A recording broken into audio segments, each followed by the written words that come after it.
Terima kasih.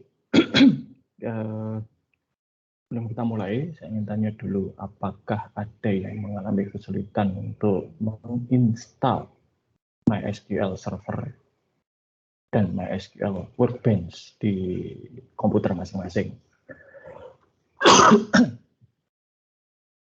Kita bereskan sekarang kalau ada, supaya tidak menghambat langkah berikutnya. Ya, Mas Stefanus, bisa gimana?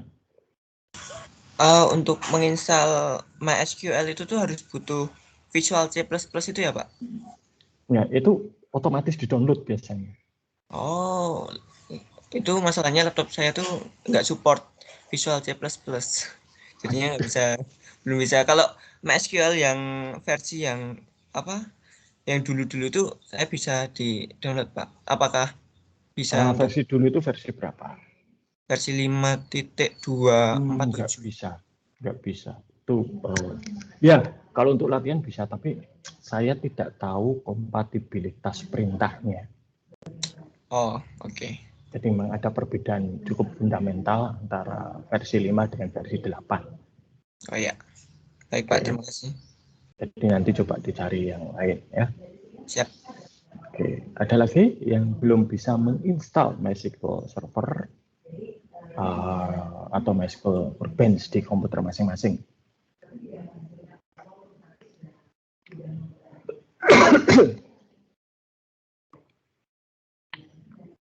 Nggak ada masalah ya, berarti. Baik. Nah, sekarang untuk koneksi ke server AWS di Singapura, apakah ada yang memiliki masalah kemarin? Siapa yang bermasalah? Nah, ada yang chat saya kemarin. Lupa. Rafael ya?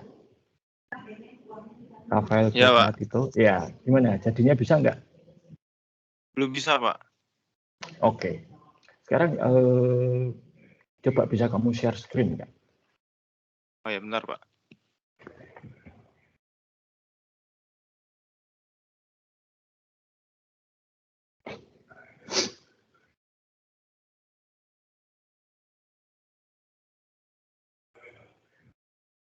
Yang Saya lain ganti sudah device bisa? bentar ya, Pak. Oke, yang lain sudah bisa koneksi ke AWS yang di Singapura? Ada masalah? Tidak ada ya, ya sudah. Tidak ada ya? Belum itu maksudnya belum mencoba atau belum ada masalah? Udah mencoba, cuma saya bingung masukin yang di mana, Pak. Udah ngikutin yang instruksi dari settingan. Lo kan sudah ada tuh. Ini harus dimasukkan kolom mana, ini dimasukkan kolom mana. Gitu. Iya, Pak. Sudah ada gambarnya juga. Bingungnya di sebelah mana? Sebentar ya, Pak. Ya.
Oke, sambil menunggu. Apakah ada yang mengalami kesulitan lagi?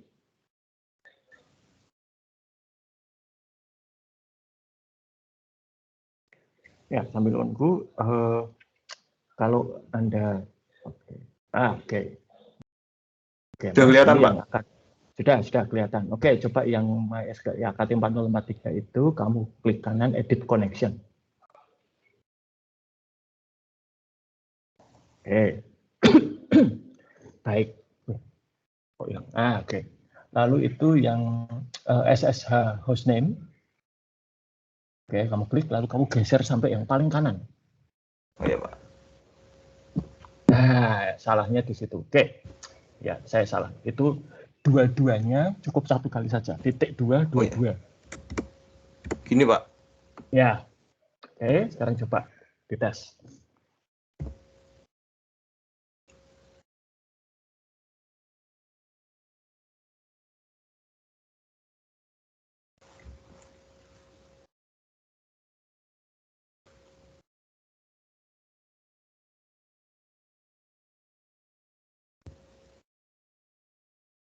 Oke, kalau enggak dia mau close saja. Ya. Lalu coba dibuka. Nah, gitu. Ya, double klik. Nah.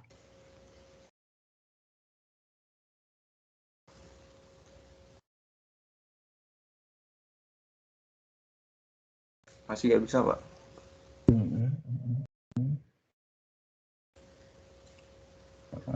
Betul.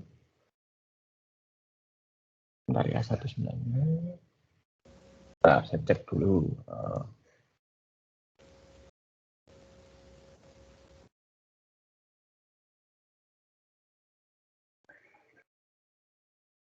NPM-mu berapa? 190424 752. 1904 24752 ya? Iya Pak. Itu passwordnya udah bener belum? Bentar ya Pak. AKP, yang mau ulang saja password.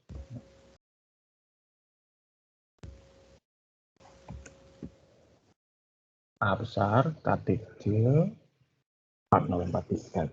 C besar, FUAJY. Yang ini nggak usah ya Pak, yang atas. Nggak usah. Nggak ada passwordnya di situ. Coba ya Pak. Ya.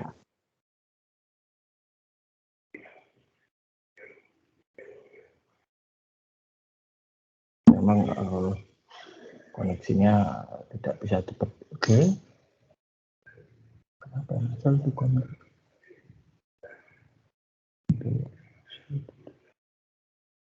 904 benar. 24752.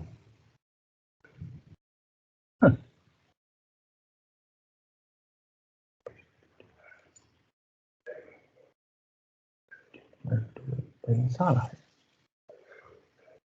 Oke, silakan kamu tutup dulu. Saya coba dulu ya.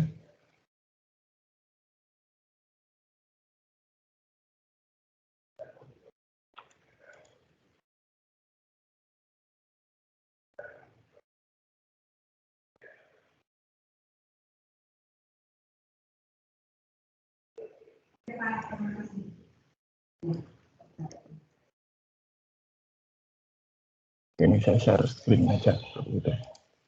Kelihatan.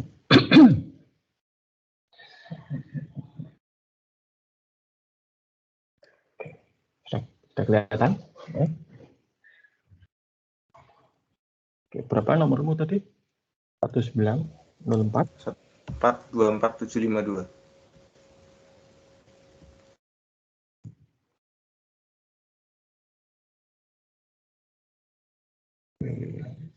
Benar. What?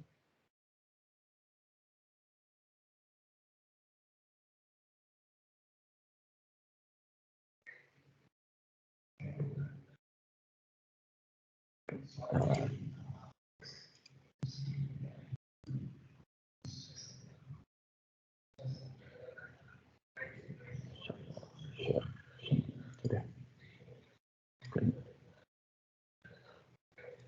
Oke, kelihatan ya ini?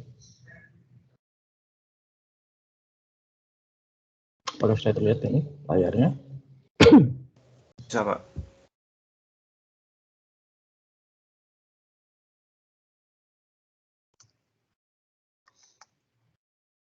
Nah, B443 JF.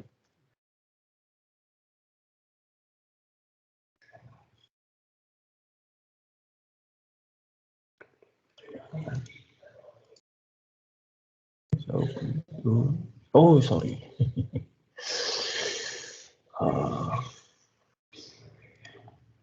filenya belum saya download filenya. Salah.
Bisa.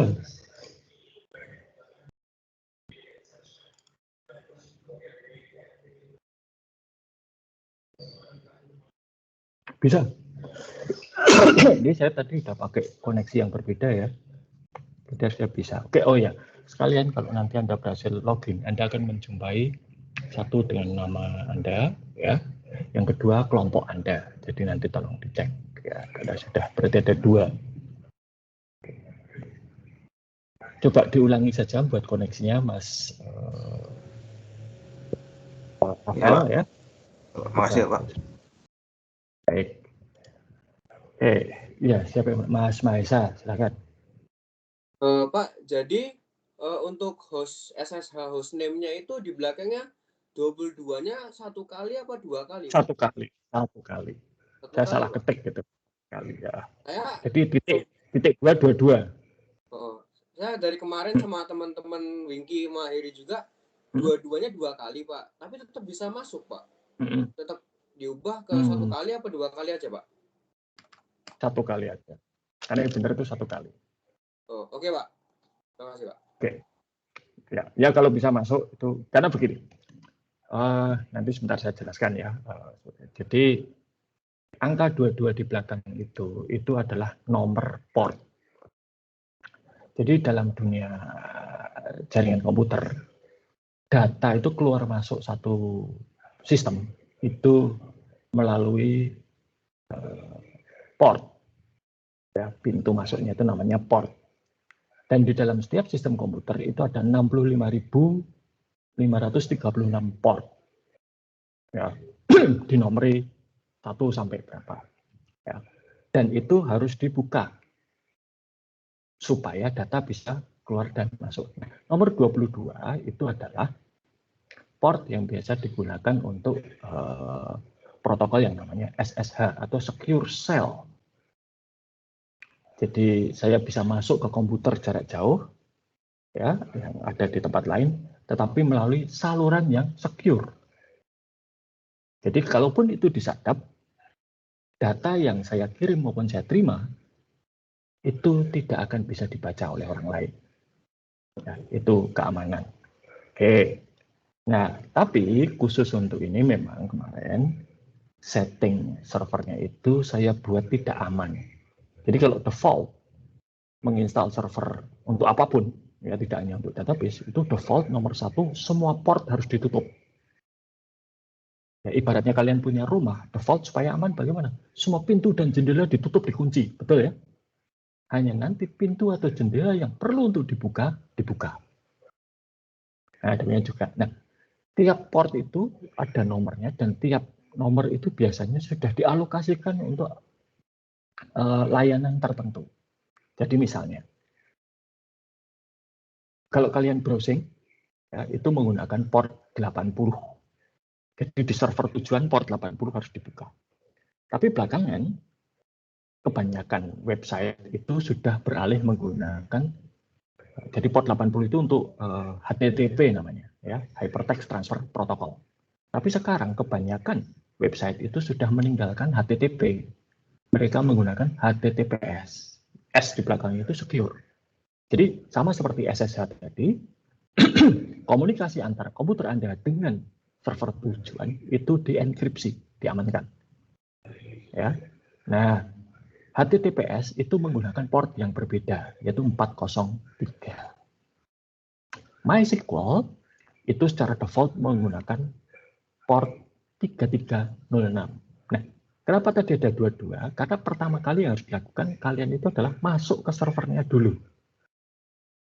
Dan masuk ke server AWS-nya itu menggunakan port 22. Setelah itu baru nyambung ke servernya MySQL, di mana server MySQL menggunakan port 3306. Ibaratnya, kalian itu masuk ke gedung kampus kita melalui lobi depan atau lobi samping. Itu port 22 tadi ya. Melalui pintu gerbang atau loncat tembok lah, kira-kira seperti itu. Ya, kalau yang aman ya lewat pintu gerbang. Gitu kan. Dan nanti baru setelah itu menuju ke kelas yang kalian tuju. Ruang 301, 302, 401 atau berapapun. Menangkap ya analoginya ya. Oke, nah sekarang akan saya tunjukkan dulu, ini saya share dulu arsitektur kasarnya seperti apa. Nah ini sudah terlihat ini. Apakah sudah terlihat? Sudah, Pak. Oke. Jadi ini posisi kita sekarang, user kita ada di Indonesia, ya, khususnya Yogyakarta dan dimanapun Anda sekarang berada. Kotak kuning ini adalah AWS, Amazon Web Service, yang katanya itu ada di Singapura. Jadi menurut AWS, mereka itu pintu masuknya di Singapura. Tetapi secara fisik, apakah benar ada di Singapura atau tidak? Kalaupun ada di Singapura, itu letaknya di mana? Kita tidak akan pernah tahu. Ya, karena itu memang sesuatu yang seharusnya tidak perlu diketahui. Nah, jadi kita itu dengan tadi, dua-dua itu kita masuk ke kotak kuning ini. Ya, ini server yang disediakan untuk saya. Baru kemudian dengan 3306 kalian masuk ke MySQL. MySQL itu di sini. Nah, cara masuknya bisa pakai MySQL Workbench atau ini. Saya stop dulu. Saya share window screen saja ya. Atau dengan cara seperti ini. Bisa dilihat ini melalui teks. Nah, ini kalau Anda lihat ini adalah server MySQL.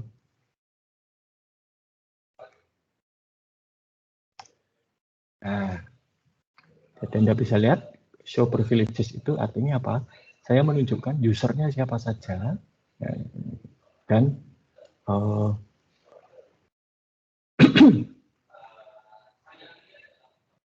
apa namanya privilege-nya apa saja.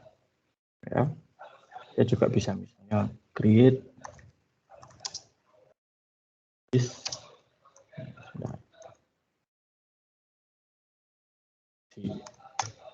Nah, jadi ini.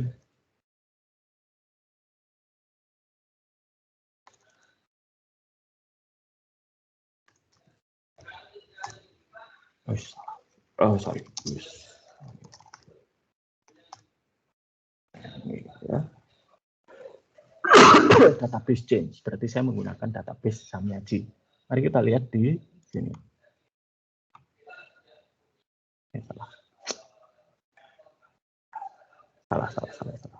Salah user. Oke, ya, ini kalau dilihat di sebelah sini, saya refresh dulu. Nah, ada Samyaji yang tadinya tidak ada di sini. Ya. Oke, jadi ini caranya. Cara yang lain adalah tentunya menggunakan MySQL Server. Oke, jadi kita kembali lagi ke ini, ya. Jadi kita ini caranya. Nah, keistimewaannya cloud system seperti Amazon Web Service, Google Cloud Platform, atau Microsoft Azure itu adalah secara fisik ini dan ini. Jadi MySQL itu ada dua komponen. Software MySQL-nya sendiri maupun storage atau data, penyimpanan data. Jadi nanti kalau Anda buat database, diisi database-nya itu ada di sini. Sehingga kalau MySQL-nya ini hancur, katakanlah rusak, ini masih ada. Dan ini secara fisik terpisah. Ini bisa diletakkan misalnya di Singapura, tapi storage-nya diletakkan di Thailand misalnya. Bisa. Atau MySQL-nya di sini juga lebih dari satu. Dulu saya punya sampai 3 bahkan. Ya. Tapi semua diletakkan di satu tempat, di Jakarta, di Orion. Ya. Pada satu lemari yang sama, hanya fisiknya berbeda. 3 bisa. Storage-nya mau dipisah juga bisa. Ya. Jadi misalnya MySQL-nya di Jakarta, Semarang, dan Surabaya. Storage-nya di mana? Storage diletakkan di Batam, ya, Kalimantan, dan Sulawesi. Bisa seperti itu. Nah, jadi ini idenya. Nah, maka begitu Anda itu terkoneksi ke MySQL AWS, itu ya Anda hanya akan melihat MySQL ini, tetapi yang lain-lainnya tidak akan kelihatan. Fisiknya di mana kita tidak tahu. Dan memang tidak perlu tahu. Itu adalah urusannya Amazon. Nah, paling-paling kita hanya tahu bahwa itu zonanya atau istilahnya areanya ada di mana. Oh, di Singapura. Singapura pun mungkin lebih dari satu lokasinya.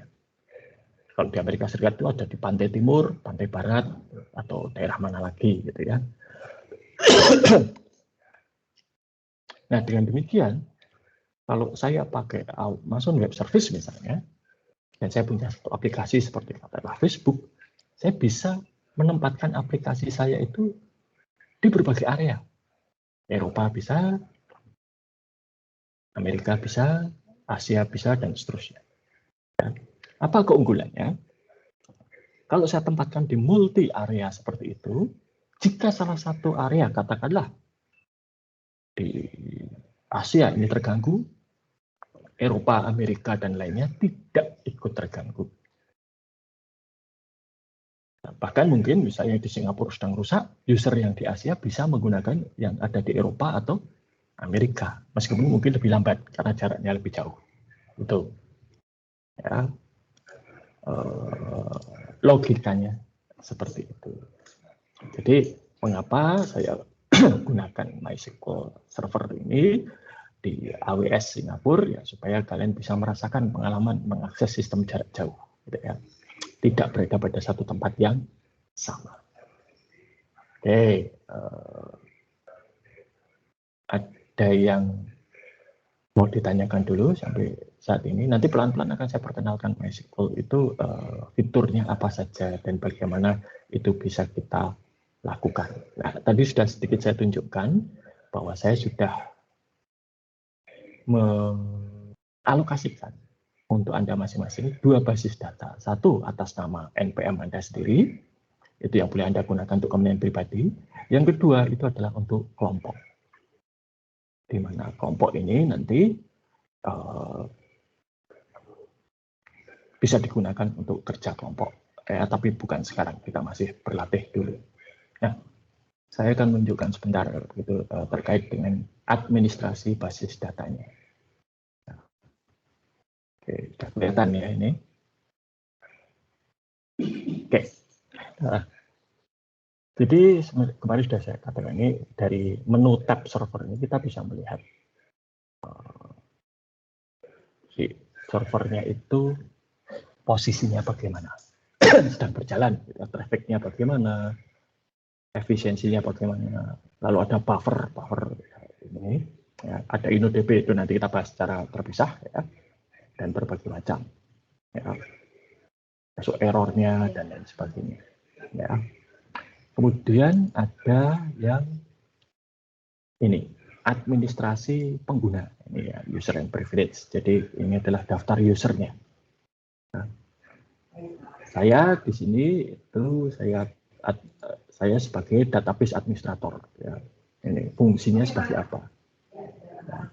Nah, tapi mari kita lihat sekarang salah satu, misalnya ini 1904246885 itu siapa ya?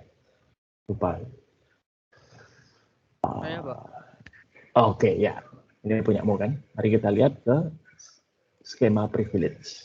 Nah, skema itu adalah nama lain untuk database. Ya, jadi di dalam skema itu nanti akan ada kumpulan. Jadi kalau kita lihat skema itu ada di sini. Ya, ini skemamu ya. Ini ada tabel, ada view, ada stored procedure, dan ada function. Apa itu nanti kita bicarakan. Kelompok juga ada ini, kelompok 2 kamu ya.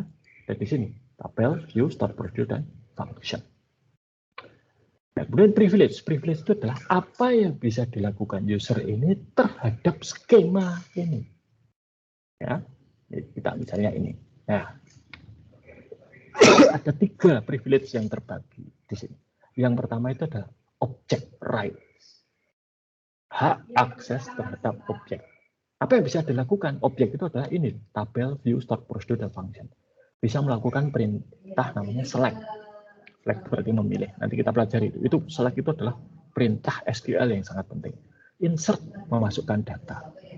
Memasukkan data baru. Update itu mengupdate data yang sudah ada. Jadi misalnya ganti nama, ganti alamat itu pakai update perintah. Dan delete menghapus data yang sudah ada. Execute itu berarti mengeksekusi satu prosedur tertentu. Nanti ada itu apa proses. Dan view. Apa itu view nanti kita bahas. Tapi view itu sekarang ada perwakilan database ya. Atau perwakilan tabel. Kemudian ada data definition language. Ini yang digunakan nanti untuk create apa? Karena kalian itu terbatas pada skema ini, kalian hanya bisa create objek-objek yang ada di dalamnya, create table, create view, create start procedure, atau create function. Tapi tidak bisa create database seperti saya tadi. Nah, karena tidak boleh gitu. Ya. Alter, mengubah yang sudah ada. Misalnya tabelnya tadinya 5 kolom, Anda ubah jadi 4 kolom. Bisa. Ya, referensi dan indeks nanti. Create view, ya tadi di view. Create routine, routine start procedure atau function. Ya. Alter, event, dan nah ada drop. Di dalam bahasa database, menghapus sesuatu itu namanya drop, bukan delete. Ya, jadi kalau saya lupa kalau diakses mungkin delete atau erase ya. Tapi kalau di dalam dunia database, baik itu MySQL, Oracle, MS SQL Server, PostgreSQL, dan lain-lain, yang umum menghapus itu namanya drop. Nah, kalian harus hati-hati dengan perintah drop ini. Karena begitu itu di drop, hilang. Ya, saya dulu pernah pada kasus, seorang programmer saya keliru ngedrop. Ya. Dia bermaksud untuk ngedrop tabel. Saya lupa tabel apa, tapi yang didrop oleh dia justru tabel user yang isinya 2 juta baris. Ya. Hilang. Ini tidak seperti kalau Anda menghapus file di Microsoft Windows yang ada recycle bin-nya. Nggak ada recycle bin-nya. Begitu drop ya sudah hilang. Ya. Tiada ampun. Ya. Ini. Lalu ada trigger nanti kita. Nah, yang terakhir ada 3 di sini. Alter rights itu green option. Green option itu adalah Anda kan punya hak ini ya, alter routine dan lain sebagainya. Anda bisa atau tidak menyerahkan atau memberikan hak ini semua kepada user lain. Khusus untuk Anda ini, di 2 ini, green option-nya saya nonaktifkan. Kenapa? Karena green option itu hanya boleh dipakai oleh database administrator atau root. Tidak boleh oleh yang lain. Kenapa? Nah, logikanya begini, masalah keamanan. Jadi misalnya, ya, salah satu dari kalian itu passwordnya untuk masuk ke MySQL ini ketahuan. Lalu si penjahat ini yang mengetahui itu langsung login. Kalau dia punya green option, dia bisa membuat user dan kemudian memberi user itu berbagai macam hak termasuk melakukan drop. Nah, bisa dibayangkan ya kekacauannya bagaimana. Apalagi kalau sistem database sudah besar, user di dalamnya akan banyak sekali. Ya. Nih. Lalu create temporary tables, yaitu fitur yang tidak akan kita bahas, dan lock tables. Nah, lock itu artinya mengunci. Nanti kita bicarakan. Tapi begitu itu dikunci, user yang lain nggak bisa ngapa-ngapain. Tidak bisa mengakses database. Nah, ini nanti akan berguna misalnya untuk aplikasi tiket pesawat. Kalau tiketnya tinggal 1, kan sering rebutan gitu kan. Kenapa kok satu user bisa beli, yang lain tidak? Ya, karena di lock. Ya, jadi begitu usernya akan beli tiket tersebut, tiket itu di lock. Sehingga user lain yang akan membeli tidak bisa melakukan. Ini administrasi usernya. Kita bisa menambahkan account atau menghapus account dan seterusnya. Ya. Dan ini perintah ini semua itu bisa juga dilakukan dengan tadi mengetikkan kodenya. Ya. Yang ini kelihatan enggak? Yang sebentar. Ya, share screen lah. Nah, yang ini ya. Ini juga bisa ya, misalnya user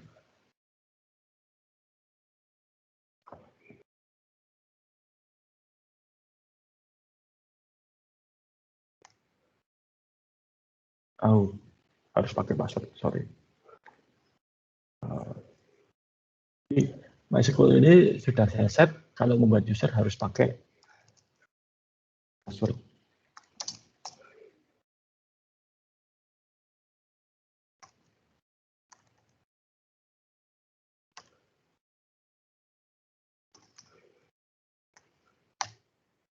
Nah, ya.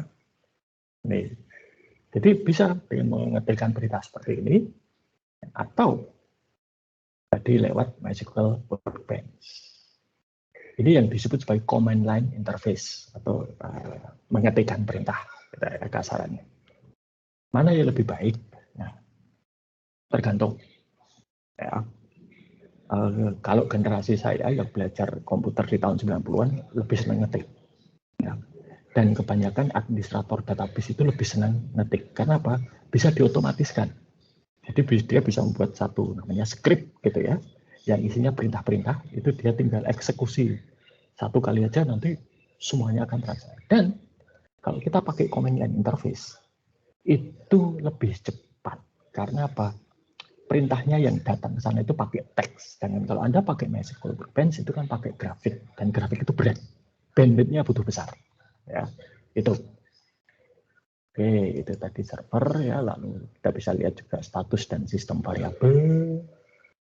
Ini seperti ini, ya, ini bisa kita lihat ya, mungkin sekarang tidak terlalu. Kita bisa lihat juga dashboard, ya, kinerja MySQL-nya saat ini bagaimana.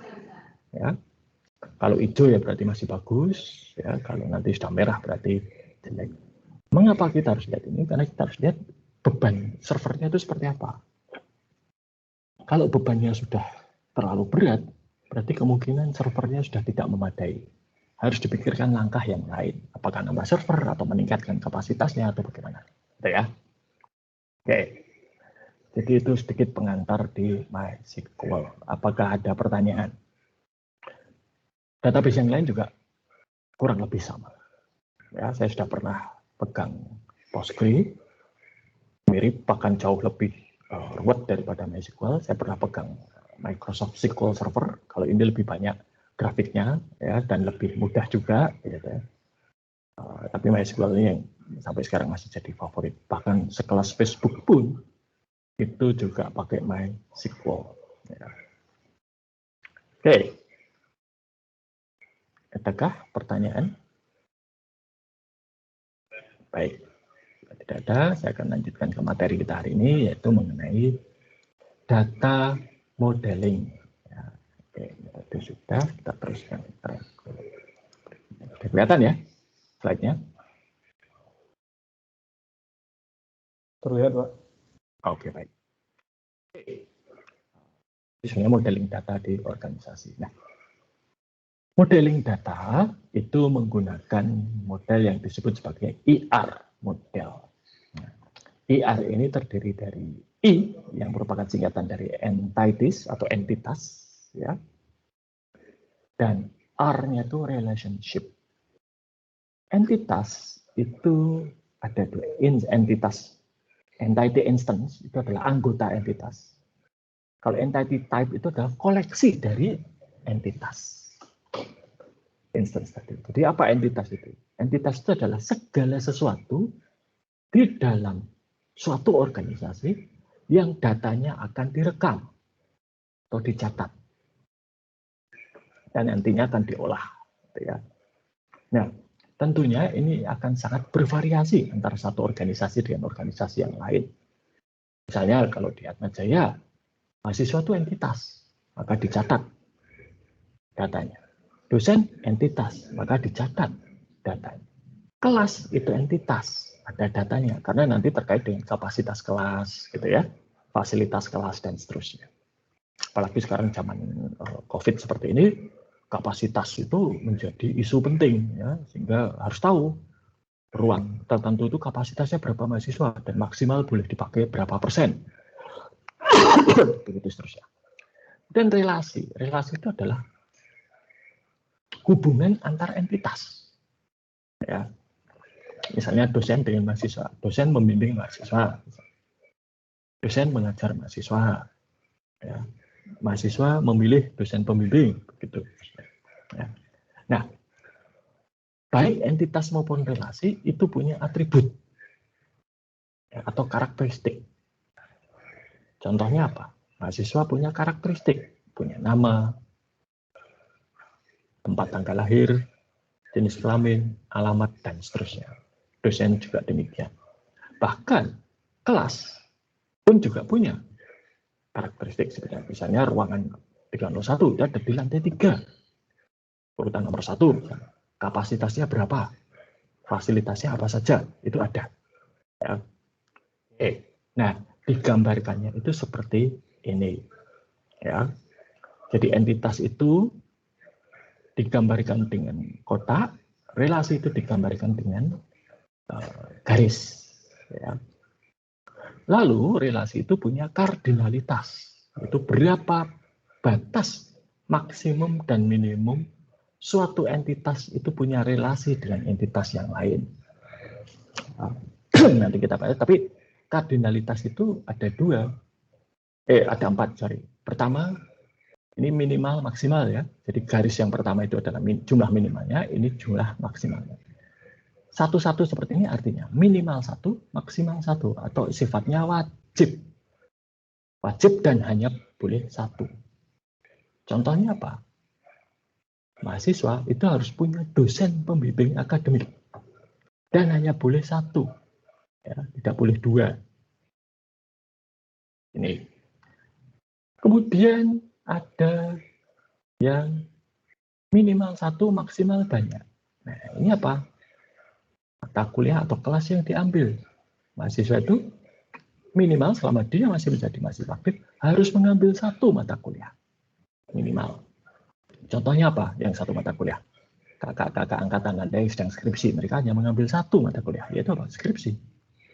Karena tidak boleh nyambi dengan yang lain. Ya. Maksimal berapa? Ya, sebanyak-banyaknya yang diizinkan. Dalam kasus Anda, bisa sampai 24 SKS. Ya. Ini. Jadi wajib mengambil minimal 1, maksimalnya berapa? Ya, sebanyak-banyaknya. Lalu ada yang kardinalitas sifatnya opsional, hubungannya optional one.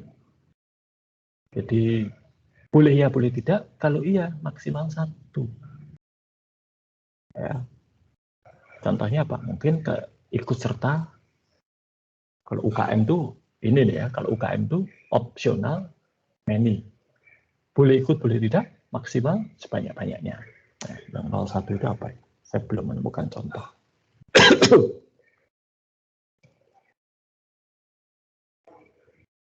Nah, biasanya mungkin menikah, gitu ya. Menikah itu opsional, tidak wajib. Kalau yang Kristiani, gitu kan. Tapi kalau menikah ya 1 saja, gitu ya. Jangan banyak-banyak. Oke. Nah, ini tipe-tipe entitas. Entitas itu ada yang strong, ada yang weak. Weak ini istilahnya dependent. Dia tergantung pada yang strong. Ada yang asosiatif. Ya. Nih. Lalu atribut itu digambarkan dengan cara ini. Ini nama entitasnya, lalu ini adalah nama atributnya. Ya. Atribut itu ada yang identifier, ada yang bukan identifier. Kemudian relasi itu derajatnya dia tergantung melibatkan berapa entitas. Kalau unary itu artinya berhubungan dengan diri sendiri. Contohnya apa? Pak Dekan dengan para dosen. Pak Dekan itu, Pak Budi Suprapto, itu dosen. Tapi dia memimpin para dosen, karena jabatannya sebagai dekan. Jadi begini, kalau digambarkan. Ya. Oke. Kemudian binary, ini artinya satu entitas dengan satu entitas yang lain. Di dua binary itu kan dua. Misalnya dosen dengan mahasiswa bimbingan. Ternary itu melibatkan tiga. Ya, tiga. Ini nanti ada contohnya, tapi jangan sekarang. Nah, oke. Bagaimana kita melakukan modeling? Ya, pertama tadi identifikasi dulu entitasnya dan atributnya. Tapi kalau kemudian itu kita akan menspesifikasikan relasi, nah kita harus tahu business rules atau aturannya. Ya, oke. Jadi business rules itu apa? Business rules itu adalah pernyataan yang mendefinisikan atau membatasi beberapa aspek bisnis. Contohnya apa? Yang boleh melakukan pendaftaran kelas atau KRS itu adalah mahasiswa aktif. Nah, itu business rules. Jadi peristiwa pendaftaran kelas atau KRS itu hanya boleh diikuti oleh mahasiswa aktif. Nah, apa itu mahasiswa aktif? Mahasiswa yang terdaftar dan sudah melakukan pendaftaran ulang pada semester yang bersangkutan atau sudah bayar biaya tetap, kasarannya begitu. Nah, ini berarti sudah membatasi aspek KRS, gitu ya. Dan ini harus diturunkan dari kebijakan, prosedur, fungsi maupun peristiwa. Jadi ada aturannya. Jadi bagaimana mahasiswa itu bisa disebut aktif itu ada aturan. Ya, tidak bisa sembarangan. Bahkan seseorang disebut mahasiswa pun juga ada aturannya. Nggak bisa orang lewat depan kampus langsung masuk ke kampus kita langsung disebut, wah ini mahasiswa. Nggak bisa seperti itu. Ya, kalau caranya seperti itu, semua driver Gojek, Grab, dan Shopee Food bisa jadi mahasiswa. Ya. Lalu juga ini menunjukkan struktur ya, bisnis, mengendalikan perilaku. Seperti tadi. Mahasiswa yang boleh KRS adalah yang aktif. Jadi kalau belum bayar ya nggak akan bisa ikut KRS, gitu ya. Dan diekspresikan di dalam terminologi yang akrab dengan para pengguna. Dan ini nanti diotomatiskan melalui software manajemen basis data. Maka kalau kalian belum bayar SPP tetap, bagian keuangan tidak akan mengikutkan NPM kalian ke dalam daftar mahasiswa yang dikirim ke fakultas yang boleh ikut KRS. Gitu. Nah, bagaimana cara kita buat business rules? Ini panduannya yang satu deklaratif. Apa? Jadi mahasiswa adalah, bukan bagaimana cara jadi mahasiswa, tapi mahasiswa adalah. Nah, gitu ya. Lalu precise, artinya presisi, tidak boleh ambigu. Ya. Dan satu statement saja, satu pernyataan saja, konsisten. Mahasiswa di tingkat universitas sama dengan mahasiswa di tingkat fakultas definisinya. Ya. Tidak redundant dan juga dimengerti oleh kita. Mahasiswa, kalau kita sebut mahasiswa di kampus kita ya semua orang tahu, gitu ya. Tapi kalau coba kalian sebutkan mahasiswa itu di lingkungan pabrik, bingung mungkin orang pabrik, ngapain mahasiswa di pabrik, gitu ya. Maka ini sangat tergantung kepada lingkungan di mana business rule ini dibuat. Nah, lalu nama data. Nama data ini sebaiknya ya kita menggunakan nama yang terkait dengan bisnis. Misalnya data mahasiswa aktif, ya. Nah, data dosen aktif, data dosen studi lanjut. Nah, ini mudah dipahami, gitu ya. Jadi kalau orang lihat data mahasiswa itu, ya kita sudah pasti tahu nama saya tidak akan masuk di dalam sana, gitu ya. Unik. Artinya di seluruh Atmajaya yang namanya data mahasiswa tidak ada duanya. Bisa dibaca dan ditulis di dalam standar tata bahasa yang baku. Nah, kemudian data ini harus didefinisikan. Ya. Jadi yang dimaksud data mahasiswa itu apa saja? Nah, ini harus didefinisikan. Oke. Nah, entitas tadi ya, entitas itu sudah saya sebutkan sedikit, manusia, tempat, objek, peristiwa atau konsep di dalam lingkungan kita yang akan direkam datanya. Ya, dan nantinya akan digunakan. Ini entitas. Ya. Kemudian entitas itu harus berupa subobjek yang punya banyak anggota. Rektor itu nggak bisa jadi entitas. Kenapa? Karena di Atmaja itu rektor hanya satu. Ya, nggak bisa jadi entitas. Kalau dekan mungkin, karena ada beberapa dekan. Ya. Ketua departemen mungkin menjadi entitas, tapi rektor tidak bisa. Dosen pasti entitas, banyak sekali. Mahasiswa apalagi, gitu ya. Oke. Lalu entitas itu punya beberapa atribut, ya. Oke. Dan entitas itu tidak boleh berupa user, pengguna, atau output, ya. Contohnya ini, ya. Treasurer, account, expense report. Ini salah. Treasurer itu jabatan pengguna, ya. Expense report itu laporan, nggak boleh. Jadi sering dulu di SIA saya melihat ada yang membuat tabel laporan penjualan. Tabel kok laporan penjualan. Kalau tabelnya itu penjualan malah benar. Ya. Tapi kalau tabelnya kok laporan penjualan salah. Ya. Maka seperti ini. Oke. Nah, entitas itu ada yang kuat dan ada yang lemah atau weak. Kuat itu bisa berdiri sendiri. Kalau weak itu dia tergantung kepada keberadaan entitas yang kuat. Contohnya apa? Contohnya adalah dosen dan keluarganya. Dosen itu, terutama yang berkeluarga, punya namanya tanggungan. Universitas itu di dalam memberikan imbalan bagi dosen, itu juga memperhitungkan apakah dosen yang bersangkutan punya tanggungan atau tidak. Dulu ketika saya belum nikah, tapi sudah jadi dosen, ya saya hanya dapat tunjangan beras untuk satu orang. Begitu saya menikah, surat nikah saya serahkan, salinan surat nikah, fotokopi surat nikah saya serahkan ke bagian SDM, maka gaji saya berubah, saya dapat tunjangan istri. Tunjangan berasnya dari tadinya untuk satu orang jadi untuk dua orang. Ya. Lalu tunjangan kesehatan, dulu itu kalau tunjangan kesehatan, saya hanya diberi tunjangan single, ya. Tapi kemudian ketika menikah, tunjangan itu menjadi untuk keluarga. Ketika saya punya anak, fotokopi akte kelahiran anak saya laporkan ke SDM, saya dapat tunjangan anak. Kemudian juga tunjangan berasnya berubah dari yang tadinya 2 orang menjadi 3 orang. Kemudian di kartu pegawai saya, kartu pegawai Atmaja itu juga berfungsi untuk kartu berobat. Ya tidak gratis, tapi nggak perlu bayar, gitu ya. Bayar belakangan. Jadi berobat dulu, bayarnya belakangan. Itu bisa dipakai di beberapa rumah sakit, gitu ya. Jadi di kartu itu ada tulisan saya sebagai strong entity dan tanggungan saya siapa? Istri dan anak saya. Ya kalau istri dan anak saya itu berobat ke rumah sakit, ya tinggal bawa fotokopi itu, mereka nggak perlu bayar, ya, bayarnya belakangan. Ya. Jadi kalau di Atmaja itu kalau berobat jalan ya, bukan kalau berobat rawat jalan, rawat inap kan ada asuransi. Kalau rawat jalan, berobat jalan itu nggak perlu bayar, ya.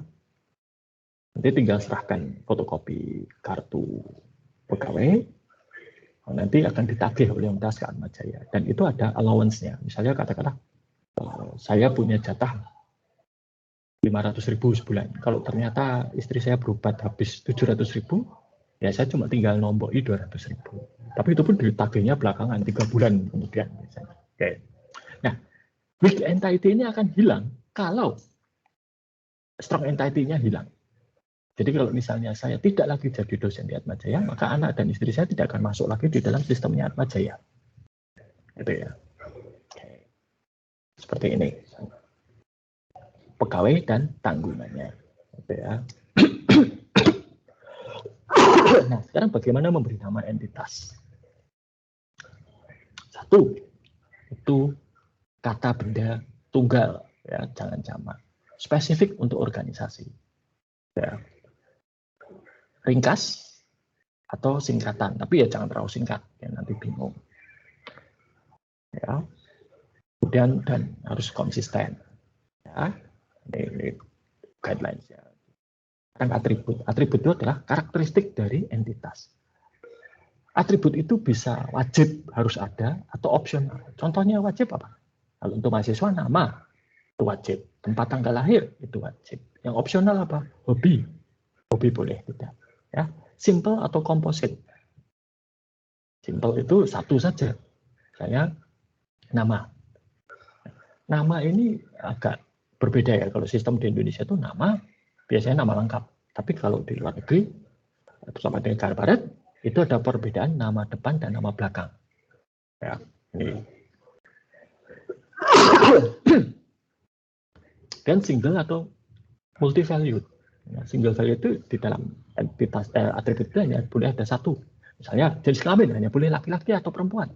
Tidak boleh kadang laki-laki, kadang perempuan. Tidak boleh.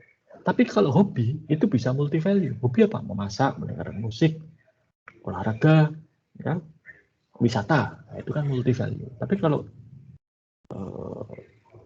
NIK ya hanya satu. Tersimpan atau diturunkan. Contoh tersimpan itu adalah tanggal lahir. Itu disimpan. Diturunkan usia. Usia itu diturunkan dari tanggal lahir. Ya. Kemudian ada identifier, ada atribut yang membedakan satu anggota entitas dengan anggota entitas yang lain. Contohnya apa?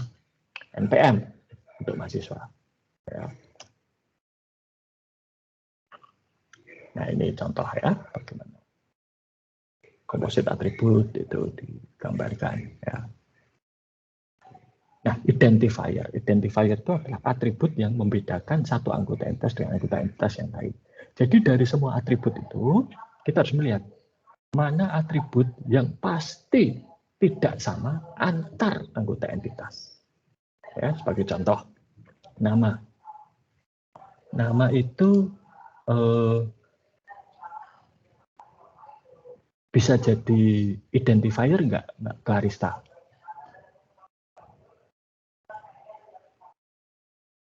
Mbak Clarista?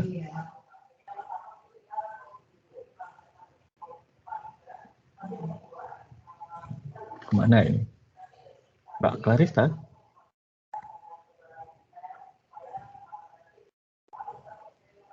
Duh, ditinggal masak mungkin ya. Iya Pak. Oke. Putus Pak. Ya. Sudah bisa mendengar sekarang? Putus Pak. Oh, putus-putus. Oke, sekarang sudah bisa? Udah lumayan. Oke. Kalau nama itu bisa menjadi pembeda nggak, Pak? Atau identifier? Bisa sih Pak. Oke. Apakah ada orang yang namanya sama?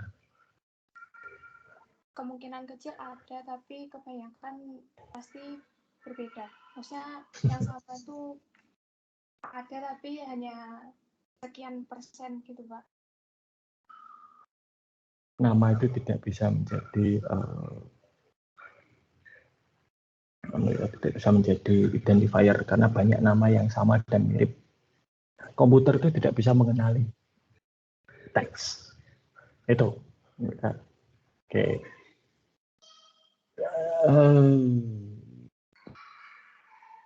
Mas Rafael Kristiano Wibowo. Nah ini.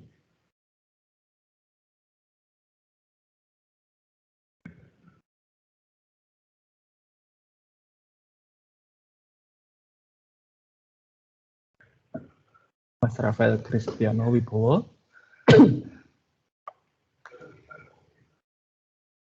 Mas Rafael.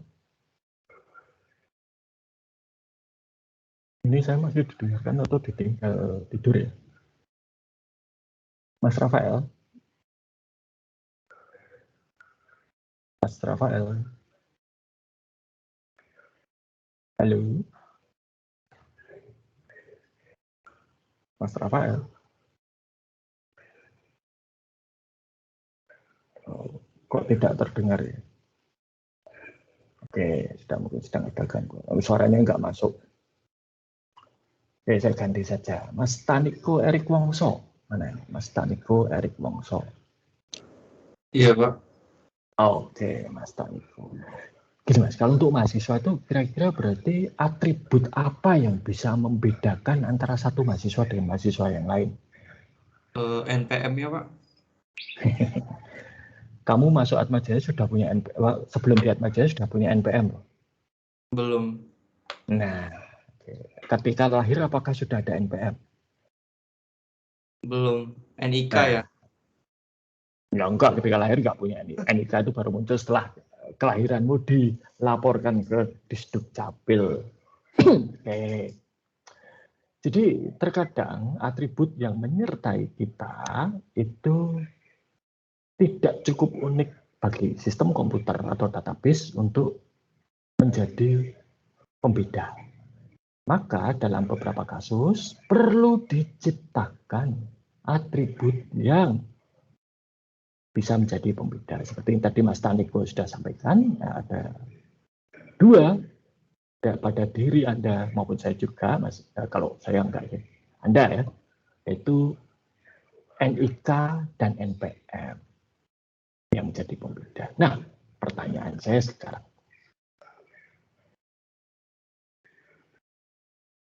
Mbak Clara Karisa Mirari. Iya, Pak. Oke, Mbak Clara. NIK itu pasti beda ya antar orang ya? Iya, Pak. Menurut Anda, kenapa kok Atmajaya repot-repot menciptakan NPM? Kok tidak pakai NIK saja? Toh NIK sudah cukup unik. Se-Indonesia bahkan mungkin sedunia hanya ada 1 NIK itu.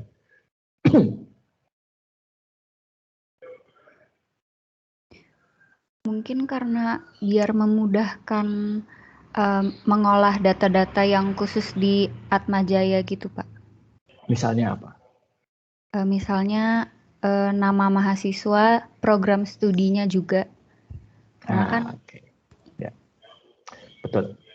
Jadi memang ada kebutuhan-kebutuhan informasi di Atmajaya yang tidak bisa dipenuhi oleh NIK. Contohnya apa? Program studi, angkatan, gitu ya.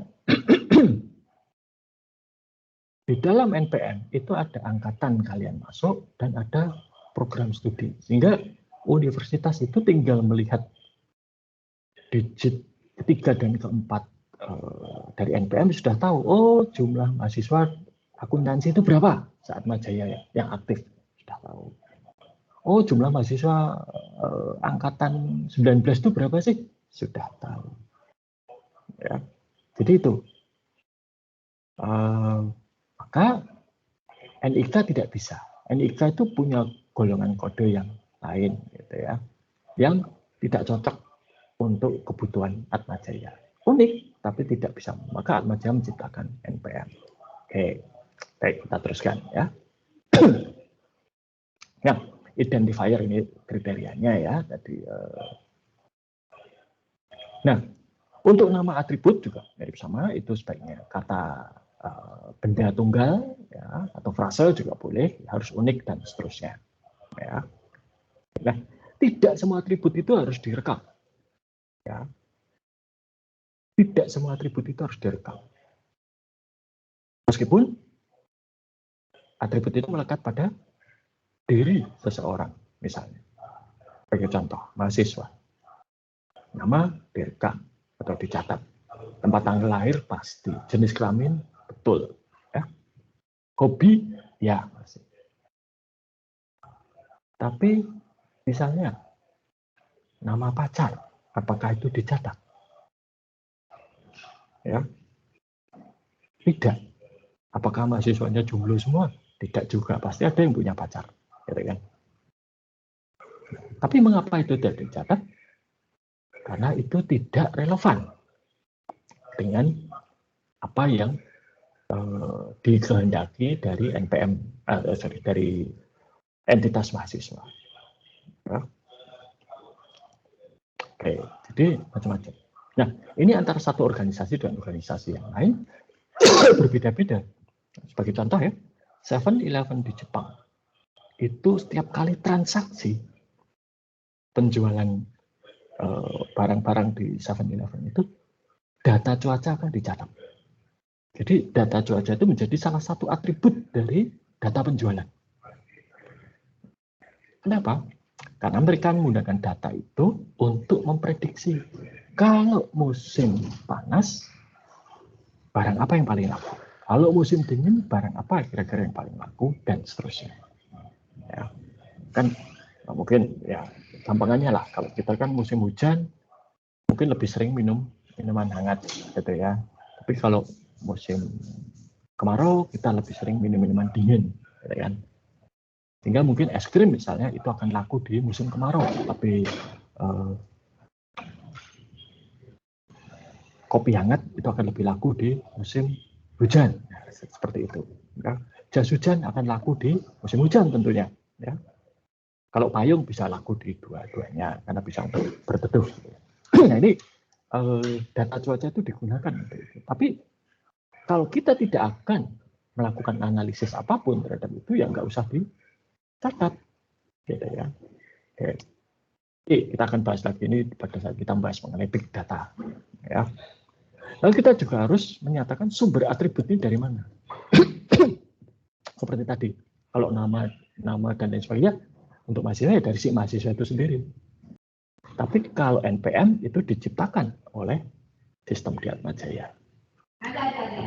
Oke, jadi ini tadi sudah ya detailnya one to one ini many to many ini ya. One to one itu contohnya apa? Seperti ini ya. Satu karyawan diberi satu tempat parkir dan hanya satu.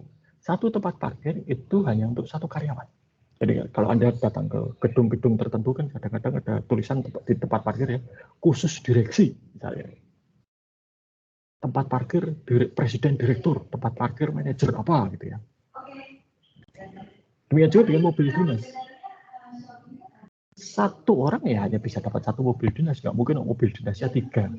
Kan saya nggak mungkin, misalnya saya diberi mobil dinas 3, saya naik 3-3-nya pada saat yang bersamaan, kan nggak mungkin. Jadi itu parkir ya hanya satu, gitu ya. Oke. One to many bisa nggak? Bisa. Contohnya apa? Anda dengan kelas, satu mahasiswa bisa ikut banyak kelas. Ya. Sorry, kalau kelas itu ini dosen pembimbing. Satu dosen pembimbing bisa punya banyak mahasiswa bimbingan, tapi satu mahasiswa hanya punya satu dosen pembimbing. Nah, kalau kelas itu ini, satu mahasiswa bisa ikut banyak kelas, satu kelas bisa diikuti banyak mahasiswa. Many to many. Ya. Oke. Kardinalitasnya ya itu ya sudah saya jelaskan juga. Oke. Ini dulu, apakah ada pertanyaan?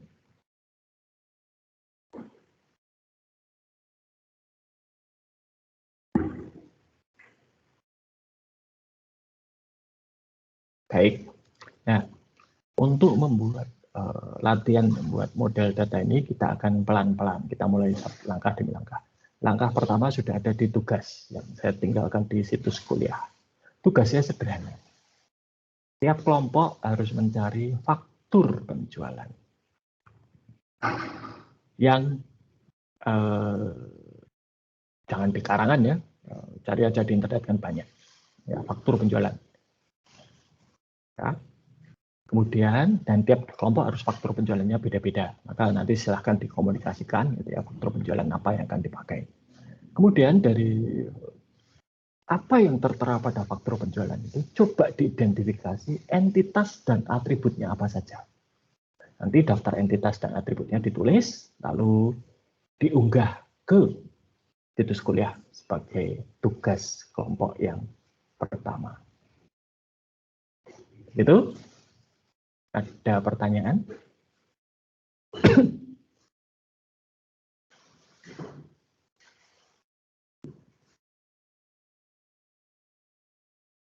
Belum ya? Oke. Kalau tidak ada pertanyaan, saya kira cukup sekian perkuliahan kita ini dan sampai jumpa pada pertemuan kita berikutnya. Selamat siang.